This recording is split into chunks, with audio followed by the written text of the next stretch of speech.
Happy Hearts and Hooves Day, every pony! With Valentine's Day on the horizon, I spent some time rewatching a few of the lovey-dovey episodes of Friendship is Magic. What can I say, I'm a romantic. It took me until these current rewatches to realize that pretty much every romantic plotline in the show surrounds Big Mac. There's the Canterlot wedding as an obvious exception, and a few scenes of Rarity fawning over stallions here and there, but most of the romantic and especially Hearts and Hooves episodes are all about this one-syllable wonder. And off the top of my head, Big Mac is the FIM character with the most love interests, more or less going between 3 possible lovers until marrying Sugarbelle in Season 9.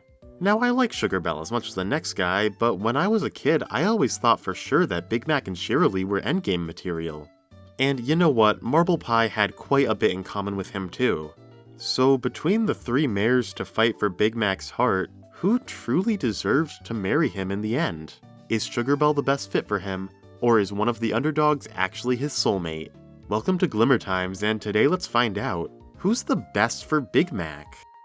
In February of 2012, the episode Hearts and Hooves Day was released, delving into the titular holiday.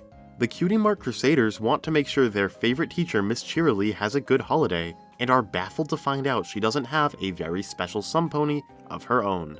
One musical montage later, Sweetie Belle deduces that Big Macintosh is the perfect stallion and tries to set the two up on a date. Cheerilee and Big Mac seem to be genuinely good friends going into this episode, and humor the CMC's scheme despite not seeming to have any romantic feelings for each other. After some love poison-induced loopiness, the two don't seem to have developed an actual romantic connection. But when the CMCs are doing their chores later on, the would-be couple audibly flirt with each other, before winking and heading off, implying they're just messing with the CMCs. This definitely seems to be the case because Big Mac and Cheerilee really never interact with each other for the rest of the series, and Big Mac moves on to other romantic leads. But in a blink and you miss it moment from Season 4's Philly Vanilli, Cheerilee seems to be quite enamored by Big Mac's lip-sync performance. Are these two truly just friends, or did that love poison just unlock some other feelings hidden underneath? Let's put a pin in them for now. In Season 5's holiday special Hearthbreakers, Big Mac and the Apple family travel to the Pie family's rock farm to celebrate Hearth's warming. Here, Big Mac meets Pinkie Pie's younger sister Marble Pie, and the two of them seem to develop a mutual understanding of each other. When the two are paired up for a scavenger hunt, they visibly blush, and again when they sit by the fire later on. These two aren't the focus of the episode and really don't have much screen time, but it's clear there's something going on between them. However, it seems they didn't keep in touch, and the next time Hearth's warming comes around, Marble is saddened to find that Big Mac is spending it with another. Were the two of them too shy to confess? And better yet, are the two of them actually related? We'll circle back to it. Finally, Big Mac's official main squeeze is Sugarbelle. Debuting in Hard to Say Anything, it seems Big Mac had developed a crush on her while delivering apple shipments to Starlight's village. Heck, it even seems like she's flirting with him, but Big Mac doesn't know much about how to reciprocate. The CMCs try to coach him through a one-upping competition with rival lover Featherbangs, before Big Mac realizes that acts of service are how he shows his love. After Sugarbelle realizes he's a great listener and thanks him for a brand new display case, the two agree to become each other's special sun ponies. The following Hearts and Hooves Day, Big Mac plans to spend it with Sugarbelle, but after some miscommunication, he starts to worry that she would break up with him. Trying to protect himself, he breaks up with her and runs away. After realizing his mistake, he puts effort into communicating with her, and they strengthen their relationship. Even more mishaps take place later on when the two try to propose to each other, but Sugarbelle assures Big Mac that they would be able to face any hardships together just like his parents did. They accept each other's proposals and get married on Sweet Apple Acres. But just because Sugarbelle becomes Big Mac's bride, was she the right choice? So those are the backstories of Big Mac's relationships with these 3 lovely ladies, and it's clear he had romantic chemistry with all of them. But what do all 3 of them have to bring to the table in a relationship with him? What are the logistics, and who truly has what it takes to be Big Mac's partner for life? The biggest dilemma with Miss Cheerilee is that it's hard to tell if she has any romantic feelings for Big Mac, or if she's just a good friend of his.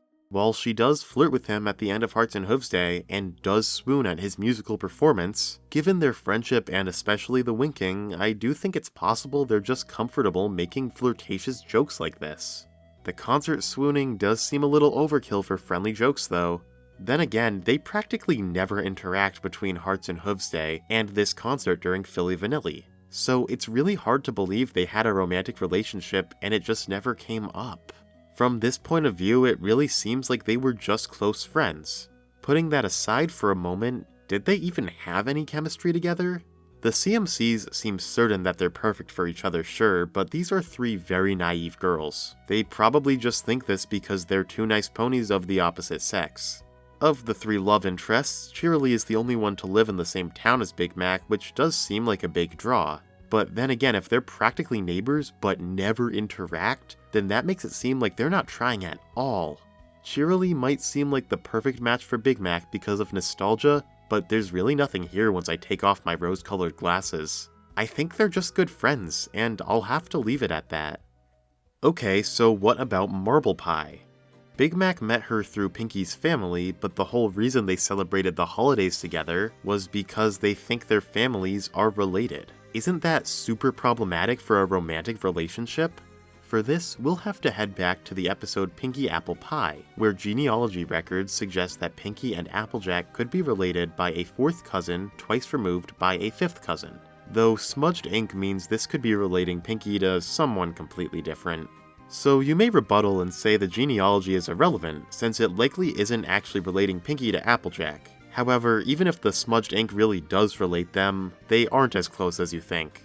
Fifth cousins share a great-great-great-great-grandparent, being so distant that genetics have practically no relation. And consider the way Pinky describes their family's relation, twice removed by a fifth cousin. The word bi tends to be used in the context of describing relations by marriage, meaning there wouldn't be any genetic link at all. The point of this episode isn't meant to show that they're actually related, it's more about discovering found family with your close friendships. So yeah, even if the fourth cousin twice removed by a fifth cousin relation is true, Big Mac and Marble Pie would not actually be related by blood at all. Okay, so Big Mac and Marble Pie absolutely have the go-ahead to date, but that doesn't mean they necessarily have to. They definitely have a lot in common, both being the shy ones of their respective families. However, there's something to be said about the opposites attract trope. Sometimes it's best to have a partner who can fill in where you lack. Their shyness could pave the way for a great slow burn romance, but on the contrary, their lackluster communication skills could spell their demise. Even if Big Mac never met Sugar Belle, Marble never had the confidence to ask him out. I do think Big Mac and Marble Pie could have made a very cute couple, but with where both of them were personally, I can't say it would be the healthiest for either of them. I do hope Marble Pie can move on though, and make family gatherings just a bit less awkward for everyone involved. So that leaves Sugar Belle as the last of the three mares. When Big Mac first met Sugar Belle, he was exhibiting the same poor communicative behaviors that he had with Marble Pie. He wasn't able to be upfront with her and ask her out, and he wasn't able to communicate when he was worried they'd break up. Sugar Belle does seem to be more sociable than Marble though, and I think this factor helped Big Mac open up. More than that though, this was the first time Big Mac liked a girl so much that he was willing to try and grow. Big Mac isn't just quiet because he doesn't feel like speaking, he's the type of stallion to carefully pick his words and only put an effort where he knows it will be appreciated. I think while Big Mac had a crush on Marble, and maybe even Cheerilee, he didn't see a future with either, and thus didn't put any effort in. With Sugar Belle, while it was outside of his comfort zone, he did put effort into trying to communicate and learning from her. Acts of service seemed to be Big Mac's way of showing appreciation, and Sugar Belle was the only of the three that he cared for in this fashion. Maybe it was her personality, maybe it was that their careers complemented each other, maybe it was even that their romance reminded him of his parents. Big Mac just knew Sugar Belle was the mare for him, and after laying out all the evidence, I can absolutely assure that his heart's hypothesis was correct. So has anyone watched the Gilmore Girls before? Whenever two people from that fandom meet, it's customary to ask if they're on Team Dean, Team Jess, or Team Logan.